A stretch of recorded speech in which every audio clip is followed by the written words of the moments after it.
اللہ والصلاۃ والسلام علی رسول اللہ صلی اللہ علیہ وسلم۔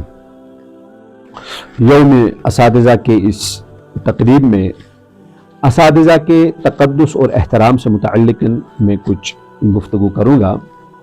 وہ یہ کہ حضرت محمد رسول اللہ علیہ السلام نے جو اپنی نسبت معلم ہونے کی طرف کی ہے، یہ اساتذہ کے عزت اور وقار کے لیے کافی ہے کہ آپ علیہ السلام نے فرمایا مجھے بھی معلم بنا کر بھیجا گیا ہے، اور آپ سب کو بھی اللہ رب العزت نے معلم بنا کر ہی دنیا میں بھیجا ہے، اور آپ ساری زندگی معلم کی تنخواہ، معلم کا کفافہ، معلم کی حیثیت سے دنیا میں آپ جانے جاتے اور پہچانے جاتے ہیں۔ معلم یقیناً اگر خود محدث نہ ہو، مفکر نہ ہو، مفسر نہ ہو، شاعر نہ ہو، ڈاکٹر نہ ہو، انجینئر نہ ہو، سائنٹسٹ نہ ہو، لیکن یہ سارے پیشے ڈاکٹر کے ہاتھوں کا میل ہوا کرتا ہے، ڈاکٹر نہیں استاد کے ہاتھوں کا میل ہوا کرتا ہے۔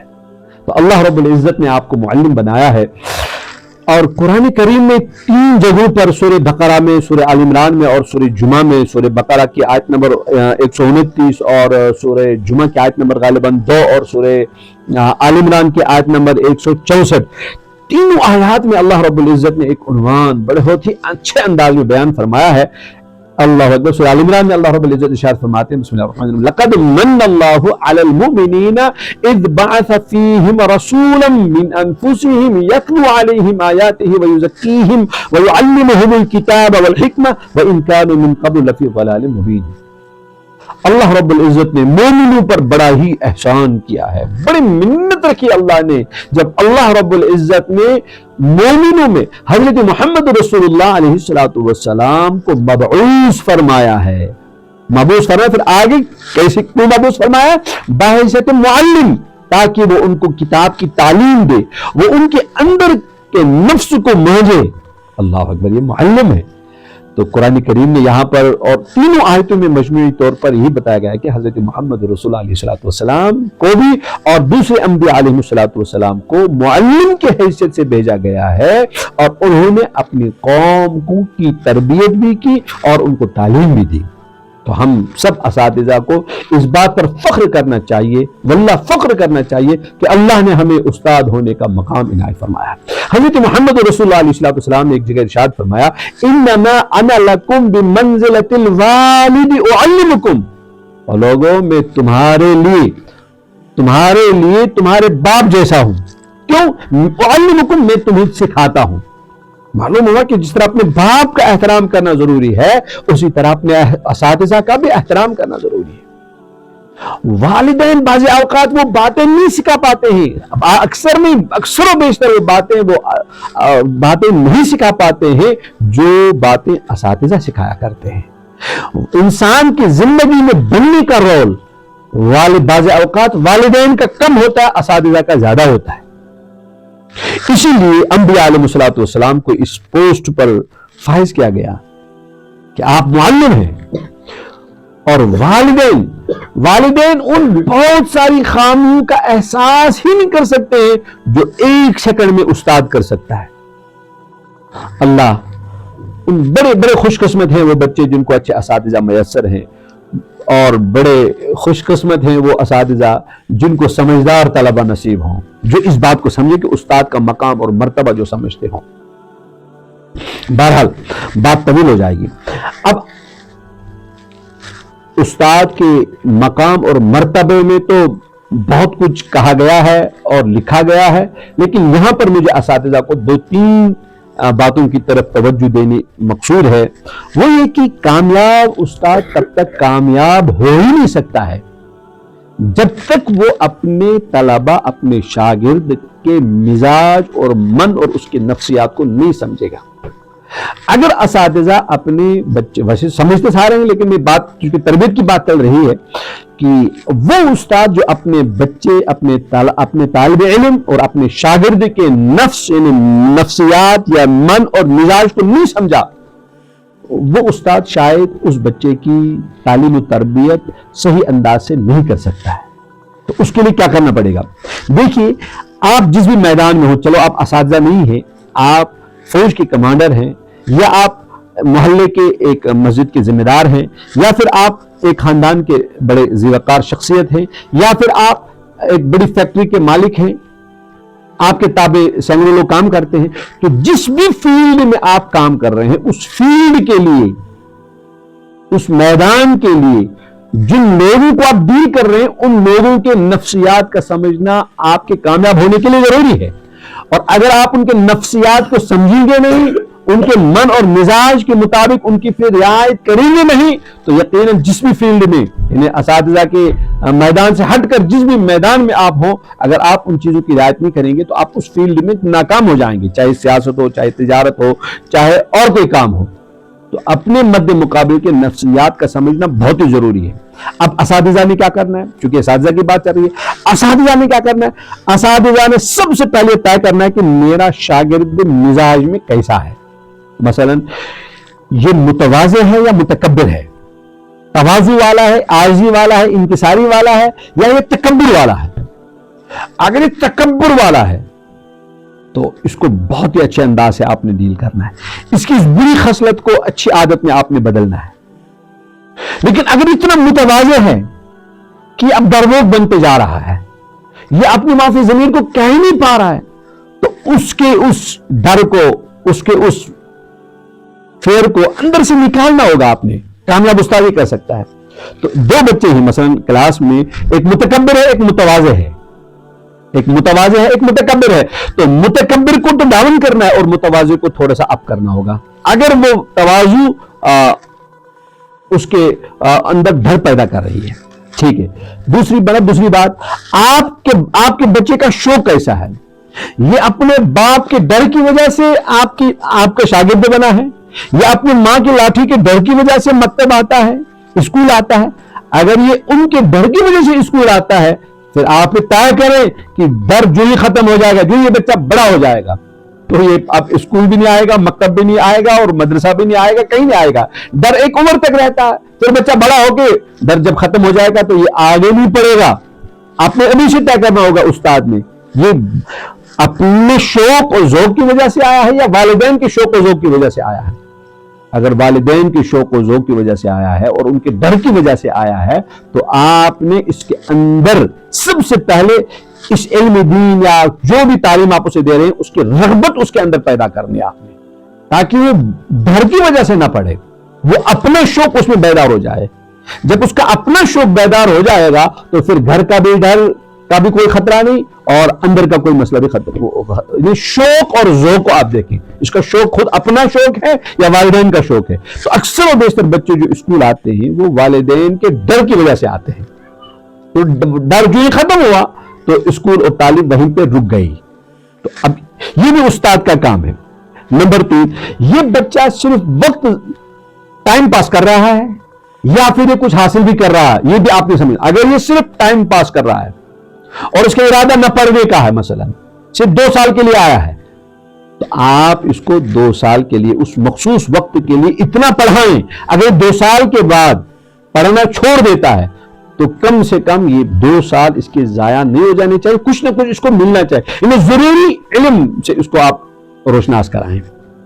مبادیات، جس کو ہمارے مدارس میں مبادیات دین اس کو آپ بتائیں، اور ہمارے مدارس میں اس کے لیے کیا 6 سالہ کورس بھی، 1 سالہ کورس بھی، 6 مہینے کا کورس بھی. کیوں؟ اس کا اپنا شوق ہے ہی نہیں اور اس کے پاس وقت ہے ہی نہیں. یہ تھوڑے سے اس چھٹیوں کے اس گیپ کو کیا مدرسے میں یا پھر اسکول یا کسی ٹیوٹر کے پاس گزارنا چاہ رہا ہے تو اس کو اتنا ہی دے دیں آپ. تو استاد نے اس کو بھی طے کرنا ہوگا. اب اگر آپ اس نے کیا کیا، اس کا تو صرف 1 سال کا پڑھنے کا ارادہ ہے اور ہم نے اس کو اتنا مطلب گہرائی سے پڑھانا شروع کیا کہ سال ختم ہوا تو وہ بیچارہ ڈوب گیا تھا اس سمندر میں، علم کے اس سمندر میں. اب بیچارہ وہ نکل ہی رہا، اس کو پتہ ہی نہیں کہ میں نے پڑھا کیا کھویا کیا پایا، اس کو اس کا اندازہ نہیں ہو پا رہا بیچارے کو. پھر ایک بات اور ہے، یہ بچہ غصے والا ہے یا اس کا مزاج نرم ہے؟ غصے والا ہے، آپ غصہ کریں گے تو غصہ ٹکرائے گا، آپ کا بھی اور بچے کا بھی غصہ ٹکرائے گا، تو یقیناً نتیجہ صحیح نہیں ہوگا. اگر بچہ غصے والا ہے تو آپ ٹھنڈے ہو جائیں، آپ ٹھنڈے ہو جائیں، بالکل ٹھنڈے ہو جائیں. آپ اس کے غصے کو لے لیں. آپ کے جذبات، استادوں کے جذبات یہاں پر تھوڑا سا مجروح ہو جاتے ہیں، لیکن نہیں، ان اجریہ الا علی اللہ، آپ کو جو یہ غصہ پینے پر اللہ رب العزت اجر دے گا وہ تو دنیا کے لاکھوں کیا سرٹیفکیٹ یا لاکھوں حوصلوں سے زیادہ بہتر ہے کہ اللہ ہی آپ کو وہ غصہ پینے کا صلہ دے دے گی انشاءاللہ تعالیٰ۔ تو غصے والا بچہ ہے تو آپ صبر اور تحمل کا درس دیتے رہیں اسے کہ بیٹا صبر کسے کہتے ہیں، تحمل کسے کہتے ہیں، غصہ پینا کسے کہتے ہیں، اور غصے پینے کے کتنے سارے فوائد ہیں۔ اس کو بتائیں کہ بیٹا اگر آج سے کس غصہ قابو میں نہیں ہوا تو یہ غصہ آپ کسی پہ اتار سکے یا نہ سکے، لیکن غصہ غصے والے کو کھا جاتا ہے۔ غصے والے اکثر و بیشتر بلڈ پریشر کے مریض ہوا کرتے ہیں۔ اس بچے کو سامنے ساری باتیں بتا دینی ہے۔ پھر اس کے بعد آپ کے سامنے آپ کا بچہ اگر ضدی ہے، انتقامی ہے، تو آپ نے فوراً اسی اعتبار سے اس پر خاص توجہ دینی ہے۔ یہ ضد کرتا ہے تو استاد کو میں ضد نہ کروں، چلو ٹھیک ہے اس نے ضد کی، میں ضد نہیں کروں گا۔ یہ انتقام ہے، مثلا جس دن آپ نے بچے پہ تنبیہ کی، آپ نے اس کو مارا، تو اس دن اس نے غصے میں آ کر، انتقام میں آ کر سبق ہی یاد نہیں کیا، اب استاد نے لاٹھی اٹھا کر اور مارنا شروع کیا، وہ غصے میں آ کر اس دن اور سست پڑ گیا، اب آپ نے تیسرے دن، کل تو 3 چھڑیوں سے مارا تھا، آج 6 چھڑیوں سے آپ نے اس کو مارا، تو یقیناً بات نہیں بن پائے گی۔ آپ پھر وہ معلم نہیں قرار پائے جس کے شروع میں فضائل بیان کیے گئے، آپ پھر وہ معلم نہیں ہیں، آپ وہ معلم ہیں، اس معلم کے آپ امتی ہیں، اس قائد، اس معلم کے آپ کیا شاگرد ہیں یا روحانی وارث ہیں کہ جن پر پتھر مارے گئے تھے لیکن انہیں پھر بھی کہا تھا اللہم اہد قومی فانہم لا یعلمون۔ ضد اور انتقام کے معاملے میں آپ نے ضد اور انتقام اور غصے سے کام نہیں لینا ہوگا۔ جہاں پہ آپ نے غصہ کرنا ہے وہاں پہ آپ کر سکتے ہیں، غصہ آنا اور اس کو کسی پر نکالنا اس کے اپنی شریعت میں حدود بتائے ہیں، لیکن بہرحال کہ اگر بچہ آپ کا شاگرد، آپ کی چھوٹا بچہ ہے بیچارہ، ابھی نئی پھول ہے، نئی کلی ہے، نیا درخت ہے، یہ مزاج ہی اس طرح کا ہے، تو آپ ہی صبر کریں اور آہستہ آہستہ آہستہ آہستہ اس کو آپ نے کیا اس نہج پہ آپ نے لانا ہے۔ اور اس کے علاوہ ایک اور بات بڑی اہم ہے، بچہ اگر آپ کا سست اور کاہل ہے، باقی ساری خوبیاں، شوق بھی ہے، شوق اور ذوق بھی اس کا ٹھیک ہے، ٹائم پاس بھی نہیں کرنا چاہتا ہے، اور محنتی بھی ہے اور قابل بھی ہے، اور وہ اوپر کی ساری خوبیاں اس میں ہے، لیکن ایک مصیبت اس میں، یہ بڑا سست ہے، تو بس اب آپ نے اس کی صرف اسی کمی پر توجہ دے دینی ہے کہ آپ کے پاس اگر 1 سال رہا، 6 مہینے رہا، 5 مہینے رہا، 8 مہینے رہا، تو اس کی سستی کو دور کرنے کی کوشش کرنی ہے۔ مثلا کوئی بچہ 2 گھنٹوں میں سبق یاد نہیں کر پایا تو سست ہے، چونکہ حالانکہ اس کا سبق 20 منٹ میں یاد ہو جاتا، لیکن 2 گھنٹوں میں اس نے سبق یاد نہیں کیا، تو اس کی سستی کو دور کرنے کے بہت سارے طریقے ہیں۔ مثلا اگر ہم اسے یہ کہیں کہ تم اپنا سبق یاد کرو آدھے گھنٹے میں، آدھے گھنٹے کے بعد میں تمہیں چھٹی دے دیتا ہوں، اس کی سستی بھاگ گئی۔ آپ نے تھوڑے میں اس کی سستی کو بنانے کے لیے اس کو انعام دے دیا کہ بیٹا تو یہ 5 پارے حفظ کر، تو یہ 2 پارے حفظ کر، میں تجھے انعام دوں گا، یا تو مجھے اس کتاب کا یہ چیپٹر تو کلیئر کر کے دے دے بیٹا، میں تجھے یہ انعام دوں گا۔ تو آہستہ آہستہ آہستہ آہستہ اس کی سستی کیا ہو جائے گی، اس کی سستی دور ہو جائے گی۔ پھر استاد نے اس کا بات کا بھی خیال رکھنا ہے کہ اگر آپ اس بچے پر کبھی تادیبی کارروائی کرتے ہیں، مثلا آپ نے اسے کہا کہ چھڑی سے آپ نے 1-2 کمچے اس کو مارے، یا پھر آپ نے اس کے تو کان پکڑ، یا ویسی زبان کے ذریعے سے آپ نے اس کو کیا کیا، مطلب آپ نے اس کی تھوڑی سی کلاس لے لی، یعنی آپ نے اس کو تھوڑی سی تنبیہ کی، تو استاد کی ذمہ داری ہے وہ پھر یہ خیال کرے کہ میری اس تادیبی کارروائی کا اس بچے پہ کیا اثر پڑا۔ اگر اس کا اچھا اثر پڑا، شکر کریں کہ اللہ بس میرے 2 الفاظ کام آ گئے، لیکن اگر اس کا کچھ اثر ہی نہیں ہوا تو پھر اس بات پر آپ غور کریں کہ میری تادیبی کارروائی میں کوئی کمی تو نہیں تھی، کیوں اثر نہیں ہوا۔ بندر کتے کو کہا جب کہتے ہٹ وہ ہٹ جاتا ہے، ٹھیک، جانوروں کو بات کہی جاتی ہے وہ سمجھتے ہیں، لیکن آپ ایک بچے کو حضور کے امتی کو، اشرف المخلوقات کو آپ آدھے گھنٹے سے سمجھا رہے ہیں اور تنبیہ بھی کر رہے ہیں، لیکن اس پہ کوئی اثر ہی نہیں ہو رہا، تو یہاں پر آپ نے خود میں اپنا محاسبہ کرنا ہوگا کہ کہیں میرے الفاظ ٹھیک تھے، اس وجہ سے اثر تو نہیں ہوا۔ مثلا نبی علیہ السلام کے سامنے کوئی شخص آتا ہے کہ نبی علیہ السلام میرا دل یہ چاہتا ہے کہ میں اس عورت کو بوسا لوں، تو آپ علیہ السلام نے فرمایا، اے گناہ ہے، یہ نہیں فرمایا ایسا مت کرو، نہیں، آپ علیہ السلام بہت ہی حکمت والے انداز میں آپ علیہ السلام نے اسے فرمایا کیا تمہارے گھر میں بہن ہے؟ جی ہاں یا نبی اللہ علیہ السلام. اچھا مجھے بتا اگر تمہاری بہن کا کوئی بوسہ لے گا تمہیں پسند ہے؟ ہاں نہیں یا نبی اللہ علیہ السلام مجھے کیسے پسند ہے؟ تو آپ علیہ السلام نے فرمایا ٹھیک ہے جس کے بارے میں تمہارے دل میں خیال آیا وہ بھی تو کسی کی بہن ہوگی. قربان جائیں اس معلم کائنات حضرت محمد رسول اللہ علیہ السلام. لیکن ہم بحث استاد اس کے پیروکار ہیں، ان کے مرید ہیں، ان کے وارث ہیں، ان کی روحانی اولاد ہیں. یہ چیز ہم میں عملانی ہوگی تو اگر آپ کی تادیبی کارروائی اس پر کوئی اثر نہیں کر گئی تو آپ نے اب یہاں پہنچ کر خود اپنے محاسبہ کرنا ہوگا، اپنے الفاظ کا محاسبہ کرنا ہوگا، اپنے انداز کارروائی پہ محاسبہ کرنا ہوگا. اور اس بچے پر بھی کیا، اور ایسا نہیں آپ کہیں گے کہ اکثر و بیشتر میں بھی تقریباً پچھلے 10-15 سالوں سے اسی اسکول کی اور یہی معلم کی حیثیت سے اساتذہ کو ڈیل کرتا رہتا ہوں تو اکثر و بیشتر ہمارے اساتذہ بہت مایوس اور نا امید ہو کر کہتے ہیں کہ مفتی صاحب یہ تو کوئی بات سنتے ہی نہیں، یہ تو کوئی لینگویج سمجھتے ہی نہیں، یہ تو کوئی اشارے سمجھتے ہی نہیں، مفتی صاحب ہم فیل ہو چکے ہیں. تو میں اکثر و بیشتر اپنے اساتذہ سے اور خود اپنے آپ سے بھی کہتا ہوں کہ نہیں ایسا نہیں ہے. جب بندر سیکھ جائے گا، جب کتا سیکھ جائے گا، جب شیر جس کا کام ہے پھاڑنا، آج کل تو عرب لوگوں کو اللہ نے، وہ عرب لوگ تو اسی میں آپ ڈوب گئے، وہ تو شیروں کو پالتے ہیں، چیتوں کو پالتے ہیں. وہ کیسے پالتے ہیں؟ دراصل ان کے بچپن سے ہی انہوں نے ان کے من اور مزاج کی رعایت کی. ان کی من اور مزاج کی جب رعایت کی جاتی ہے تو شیر بھی قابو میں آ جاتا ہے، چیتا، لیپر، ٹائگر یہ سارے قابو میں آ جاتے ہیں. کیوں؟ آپ نے بچپن سے ہی اس کے من اور مزاج کی رعایت کی، وہ آپ کا غلام بن گیا. لیکن بچے کے بارے میں آپ کیسے کہتے ہیں کہ نہیں مفتی صاحب یہ کوئی بات سمجھتا ہی نہیں ہے. اب آخری بات، اگر یہ آپ کا بچہ ان تمام خوبیوں کا حامل ہے، سست بھی نہیں، ماشاءاللہ چست ہے، شوق ذوق بھی اس کا بہت ہی ٹھیک ہے، ضدی اور انتقامی بھی نہیں ہے، اور یہ وقت ضائع بھی نہیں کر رہا ہے، متواضع بھی ہے، ذہین بھی ہے، متواضع بھی ہے، اور ہر کوالٹی اس میں ہے. لیکن اب یہاں پہنچ کر جب ساری کوالٹیاں اس میں ہیں، ٹاپ پہ ہے یہ بچہ، اب سب سے زیادہ یا اس پوائنٹ پر پہنچ کر اسی بچے کا خیال رکھنا ہے. کیوں؟ اسی بچے کو گھمنڈ اور غرور میں مبتلا ہونے کے اب کیا ہے چانسز ہے. جب بھی آپ اس کو کیا کریں، اپریشیٹ کریں، آپ اس کو حوصلہ دے دیں تو ہمیشہ ہمیشہ اس وقت بھی اس کا خیال رکھنا ہے کہ کہیں کوئی غلط عادت اس میں پیدا نہ ہو جائے. اگر کوئی غلط عادت اس بچے میں آ گئی تو یقیناً بچے کا بڑا نقصان ہوگا.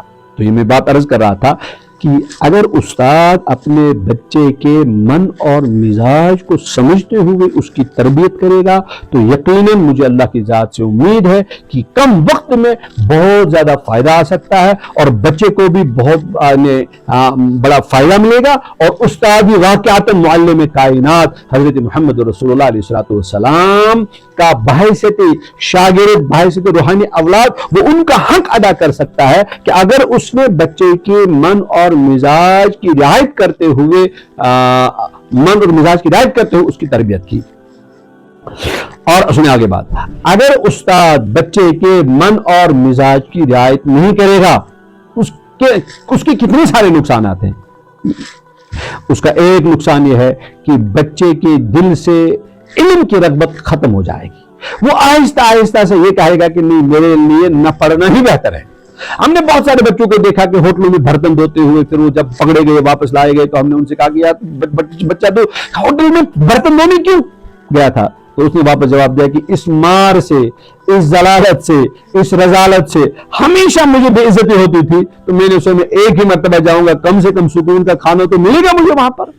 مجھے ہمیشہ استاد کبھی موٹا، کبھی زیادہ کھاتا ہے، کبھی سوتا ہے، کبھی یہ اس طرح کے تانے مجھے دیا کرتے تھے. جب مجھے اس طرح کے تانے ملے تو میں نے پھر پڑھنا چھوڑ دیا. تو استاد کو چاہیے اگر آپ کے ایک تانے کی وجہ سے بچے پہ اس کے دل پہ چوٹ لگ گئی اور اس نے پڑھنا چھوڑ دیا تو اللہ کے دربار میں کل اس بچے کا ہاتھ اور آپ کا گریبان نہ ہو، اس کے ذمہ دار اساتذہ. اور اکثر و بیشتر جو ناکام لوگ ہیں، جو ان پڑھ لوگ ہیں، جب ان سے پوچھا جاتا ہے کہ بچہ تو اسکول میں بڑا ٹاپر تھا لیکن تو آج کل مزدوری کیوں کرتا ہے، بس وہ ضرور یہ بات کہے گا کہ مفتی صاحب میری زندگی میں ایک استاد آئے تھے، ان کی وجہ سے میں اسکول نہیں جاتا تھا. کیوں؟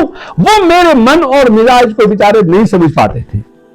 مجھے آتی تھی مثلا میں مجھے نیند آتی تھی، وہ مجھے اس پر بھی تانا دیتے تھے. میں جب باتھ روم کے لیے ان سے اجازت مانگتا تھا کہ سر مجھے واش روم جانا ہے، مجھے اس پر بھی کیا اتنا سارا کھایا ہے تو میں ہر بات پر مجھے وہ کوئی نہ کوئی تانا دیتے تھے. میں نے پھر اپنے آپ کو بچایا. تو استاد اگر اپنے بچے کی نفسیات کی رعایت نہیں کرے گا تو بچے میں پڑھنے کی رغبت دن بہ دن ختم ہو جائے گی. اور دوسری بات، اگر اس کے من اور مزاج کی رعایت نہیں کی گئی تو بچہ استاد کا دل سے کبھی احترام نہیں کرے گا. سامنے آئے گا، احترام کرے گا، سلام کرے گا، ریسپیکٹ بھی کرے گا، لیکن دل میں اس کے عظمت اور احترام نہیں ہوگی. لیکن جب آپ اس کے اندر کی جذبات کو ہمیشہ آپ نے کیا کیا، اس کا احترام جب آپ نے کیا، نفسیات کو جب آپ نے سمجھا، تو یقیناً اس بچے کے دل و دماغ میں ہمیشہ آپ کا عزت و احترام ہوگا. ڈاکٹر اقبال علیہ الرحمہ کے بارے میں آتا ہے کہ ان سے پوچھا گیا کہ شمس العلماء کا خطاب کس کو ملنا چاہیے؟ شمس العلماء، علماء کا سورج، یہ لقب کس کو ملنا چاہیے؟ تو انہوں نے کہا تھا یہ لقب تو صرف اس وقت بہت بڑے بڑے علماء موجود تھے، محدث، مفکر، شاعرہ، کیسے کیسے لوگ موجود تھے. تو ڈاکٹر اقبال نے کہا تھا کہ یہ لقب مجھے میرے میر حسن کو ملنا چاہیے. میر حسن کون ہے؟ میر حسن کہتے ہیں ڈاکٹر اقبال یہ میرے بچپن کے استاد ہیں. انہوں نے ہمیشہ میرے جذبات کی، میرے نفسیات کی ہمیشہ رعایت کی. اور جب میں یورپ گیا پڑھنے کے لیے، میں یورپ کے رنگ میں جب رنگنے لگا تو میرے تصور میں میر حسن لاٹھی لے کے مجھے یورپ آیا کرتے تھے کہ اقبال کیا کر رہے ہو؟ کہتے کہ میر حسن ہی ہے جس کو شمس العلماء کا لقب ملنا چاہیے. تو اگر آپ بحث استاد بچے کی نفسیات کی رعایت کرتے ہیں تو یقیناً یہ بچہ پوری زندگی تا دم حیات آپ کا غلام بنے گا انشاءاللہ تعالی. اگر آپ اس بچے کی رعایت نہیں کریں گے تو اکثر و بیشتر بچے، چونکہ ہم بھی طالب علم رہے ہیں، تب جا کر یہاں پر آپ کے سامنے طالب علم بنا کچھ گفتگو کر رہے ہیں، تو طالب علم پھر اساتذہ کی ہمیشہ نکتہ چینی، غیبت وغیرہ پیٹ پیچھے کرتے رہتے ہیں. لیکن جب آپ نے اس کے نفسیات کا احترام رکھا، آپ کی قبروں کی وہ نقل کریں گے، آپ کے اماموں کی وہ نقل کریں گے، آپ کی ادا کی وہ نقل کریں گے کہ اللہ مجھے ایسا بنا دے جیسے میرے استاد ہیں. اور اگر آپ نے اس کے نفس کی رعایت نہیں کی کہ اللہ مجھے اس جیسا نہ بنا میرے ربا، اور کچھ بنا دے مگر اس جیسا نہیں، تو وہ آپ کی غیبت پیٹ پیچھے کیا کریں گے؟ غیبت کریں گے. اگر آپ نے اس بچے کی نفسیات کی رعایت نہیں کی تو یہ بچہ احساس کمتری کا شکار ہوگا. یہ ہمیشہ اپنے آپ کو کیا گبی ذہن، کند ذہن، ہر اعتبار سے اپنے آپ کو ناکام ناکام ناکام سمجھے گا. حالانکہ فیلئر اس کی زندگی میں نہیں تھا، استاد نے کہتے کہتے کہتے کہتے اس کی زندگی کو بس فیلئر ہی بنا دیا. تو احساس کمتری میں اس شاگرد کو کیا، شاگرد کو نہیں بنانا ہے. پھر کامیاب استاد وہ ہے کہ جس کے اخلاق سے، جس کے کردار سے، جس کی وضاقتہ سے، جس کی ٹائم سیٹنگ سے، جس کی کیا وقت کی پابندی سے استاد پر، بچے پر اثر پڑے اور بچہ بھی اپنے استاد کو اپنا ماڈل بنائے. میں استاد ہونے کی حیثیت سے اپنے سارے اساتذہ سے یہ بات بھی عرض کرتا ہوں کہ میں اکثر و بیشتر جہاں بھی جاتا ہوں، میں چھوٹے چھوٹے بچوں سے، انہیں 5 سالہ 6 سالہ 7 سالہ بچے سے بھی پوچھتا کہ بیٹا آپ نے کیا بننا ہے؟ کوئی بتا مجھے سائنٹسٹ بننا ہے. اکثر و بیشتر بچے تو بتاتے ہیں مجھے پائلٹ بننا ہے کیوں ہم جہاز چلائیں گے. کچھ بتاتے ہیں ہم نے انجینئر، تو بہت کم بتاتے ہیں ہم نے سائنٹسٹ بننا ہے، ہم نے ڈاکٹر بننا ہے. بہت کم بچے ایسے ہیں جو ہمیں یہ بتاتے ہیں کہ ہم نے استاد بننا ہے، ہم نے ٹیچر بننا ہے. بچیاں تو بتاتی ہیں، بچیاں کچھ بتا دیتی ہیں کیونکہ اللہ نے ان کا فہم کچھ الگ سا رکھا ہے، وہ بتا دیتی ہیں. لیکن لڑکی بہت کم بتاتے ہیں. لڑکی کیا بتاتے ہیں؟ میں پولیس والا بنوں گا. کیوں؟ اس نے ہمیشہ لاٹیاں دیکھی ہیں بیچارے نے. ایک بچے نے مجھے بتایا میں آرمی والا بنوں گا. میں نے کہا بیٹا تو کیا کرے گا وہ آرمی والا بن کر؟ کل لوگوں کو ماروں گا، گولی ماروں گا. تو میں بیٹا کس کو مارو گے؟ تو اتفاق نے کہا میں فلانی ٹیچر کو ماروں گا. تو بچوں کی اندر کی عادات، اندر کے جذبات بدلتے جا رہے ہیں ہمارے رویوں کی وجہ سے، ہمارے رویوں کی وجہ سے.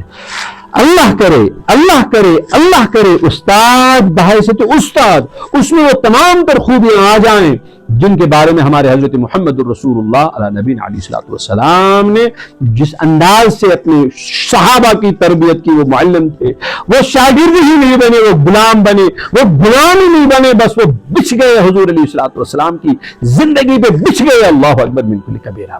تو آج اس اساتذہ کے درمیان یہ چند باتیں کرنے کا جو موقع ملا کہ 2 باتیں اس کے خلاصے کے طور پر کہی جا سکتی ہیں. استاد کا ایک بہت بڑا مقام ہے. اس کے مقام کے لیے اتنی بات کہہ دینا کافی ہے کہ نبی علیہ السلام نے فرمایا کہ بعثت معلما، مجھے معلم بنا کر بھیجا گیا ہے. اور پھر میں نے قرآن کریم کی 3 آیتوں کا تذکرہ کیا، سورہ بقرہ اور سورہ آل عمران اور سورہ جمعہ کی آیت، جس میں نبی علیہ الصلوۃ والسلام کو بحیثیت معلم اور بحیثیت تزکیہ نفس کرنے والا ریاضی مرشد بتایا گیا ہے. استاد صرف کتاب ہی کو نہیں پڑھائے گا، اس کے 6 ورق کو حل نہیں کرائے گا، وہ اس کی زندگی میں ساری بدیاں برائیاں نکالتا ہے باہر کہ بیٹا داہنے ہاتھ سے ناک صاف کرنا ٹھیک نہیں بیٹا. وہ تو یہی تک بھی بتاتا ہے، وہ استنجے کا انداز بھی بتائے گا، وہ ہر چیز اس کو بتائے گا، غصے کو کنٹرول کرنے کا طریقہ بھی بتائے گا.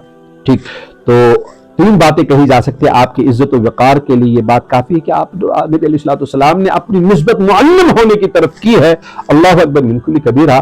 اور پھر کامیاب استاد وہ ہے جو بچے کے نفسیات کو سمجھے گا اور اس نفسیات کے مطابق ہی اس کی تربیت کرے گا. اور اگر اساتذہ بچوں کے نفسیات کو نہیں سمجھیں گے اور ان کی رعایت نہیں، اگر سمجھ تو ہیں لیکن رعایت نہیں کرتے ہیں، تو دوستو کوئی بہتر تجربہ، تو بہتر نتیجہ سامنے نہیں آ سکتا ہے، بہتر نتیجہ برآمد نہیں ہو سکتا ہے. اگر اس کی رعایت کی گئی تو جس طرح میں نے کہا کہ شیر کیا، لیپرڈ کیا، ٹائیگر کیا، چیتا کیا، یہ بھی قابو میں آ سکتا ہے اس کے نفسیات کی رعایت کرتے ہوئے. اور جو لوگ بھی سانپوں کو پالتے ہیں، بچھو کے ساتھ ان کا اٹھنا بیٹھنا ہوتا ہے، ان درندوں کے ساتھ اٹھنا بیٹھنا جن لوگوں کا ہوتا ہے، آپ ان کی زندگی کو کہیں، ان سے پوچھیں کیسے ممکن ہو سکا، وہ کہیں گے ہم نے اس کے من اور مزاج کی رعایت کی. اور خصوصاً ابھی نہیں، بڑا ہونے کے بعد نہیں، جب یہ بچہ تھا، جب یہ بچپن میں تھا، تب سے ہم نے اس کے بچپن کی عادات کو لے لیا، اس کو آہستہ آہستہ اس کی بری عادتوں کو ہم نے بدلا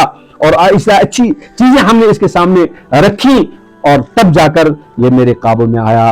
اللہ کرے یہ بات ہمارے دلوں میں اتر جائے. انداز بیان گرچہ کچھ شوق نہیں، شاید کہ اتر جائے تیرے دل میں میری بات. السلام علیکم ورحمۃ اللہ وبرکاتہ.